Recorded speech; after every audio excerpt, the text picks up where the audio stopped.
नमस्कार दर्शक बंधु, चलतु कहानीटी आरंभ करवा। गाँ बड़ई पुअर नाम जगन महारणा। काठरे जिनिस तैयारी करवा तार काम। बहुत गरीब लोक खटिले खाइब। सकाळ पाइले भगवान को ऊपर विश्वास रखी ठाकुर को मुंडियाटे मारिदे आरंभ करदिए तार काम। दुख समय जीवन तथापि भगवान को जनाई तार परिवारर दुख सुखरे कटाई चली थाए तार जीवन। केउठी निंब काठ, पोलांग काठ, आंब काठ, पणस काठ, शालुआ पियाशाल काम करी देखाई देवा तार जादू। काठरे जीवंत प्रतिमूर्ति गढ़ी दिए से। एमती काम देखी तार गाँ भाई माने ताको कुंडाई पकांदी।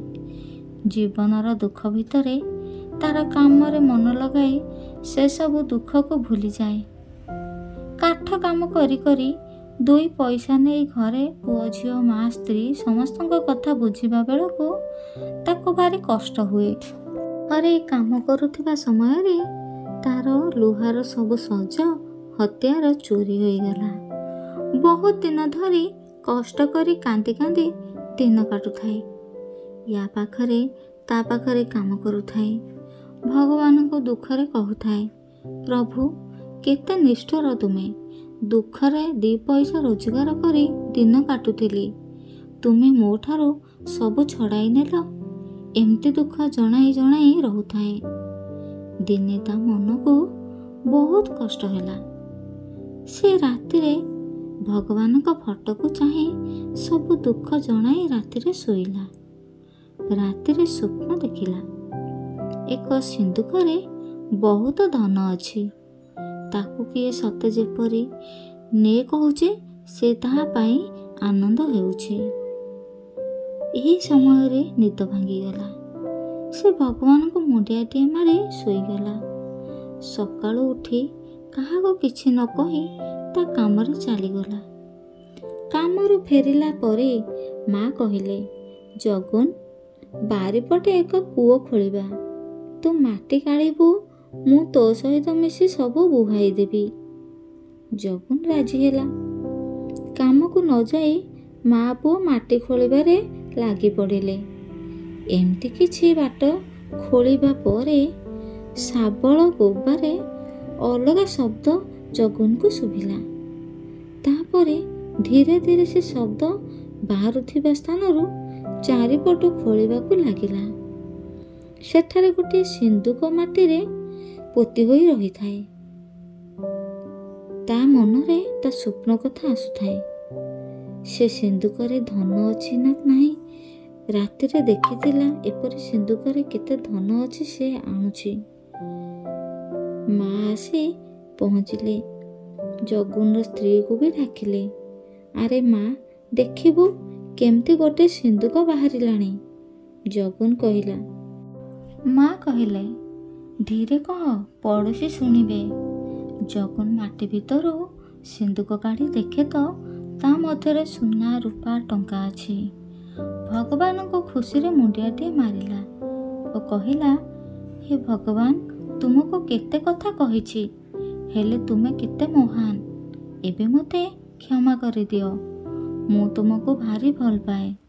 तुमे मते दुख देइथिलो बोली सिना मु तुमको दुख जणाइथिली।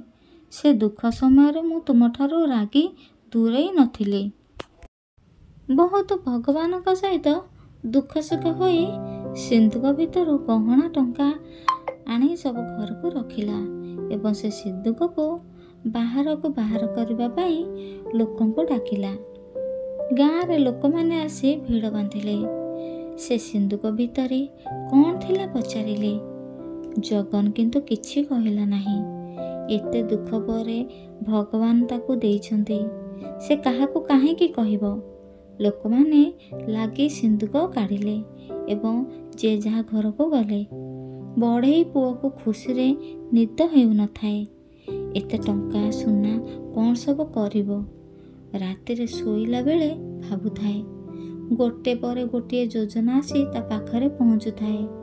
एमती किछि दिन परे गाड़ी घोड़ा करी घर धर करे जगन खुशी रे ତାର ପୁଅ ଝିଅଙ୍କୁ ଧରି ବଞ୍ଚିଲା।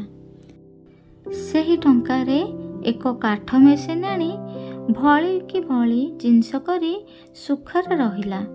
ଭଗବାନଙ୍କୁ ବହୁତ ବହୁତ ଧନ୍ୟବାଦ ଦେଇ ପ୍ରଭୁଙ୍କର ପାଦ ତଳେ ପଡ଼ି ରହିଲା। ପୁଅ ଝିଅଙ୍କୁ ଭଲ ପାଠ ପଢ଼ାଇ ଉଚ୍ଚଶିକ୍ଷିତ କଲା। ଏବେ ଜଗୁନର ଦୁଃଖ କିଛି ନାହିଁ। ତାର ଦୁଃଖର ଦିନ ସରିଯାଇଛି। ଜଗୁନ ଗୋଟିଏ ଏମିତି ଚରିତ୍ରର ପିଲା ଥିଲା, ସେ କାହା ଦୁଃଖ ସହିପାରେ ନା। ଗାଁର ସମସ୍ତଙ୍କୁ ସେ ଭାରି ଭଲ ପାଏ।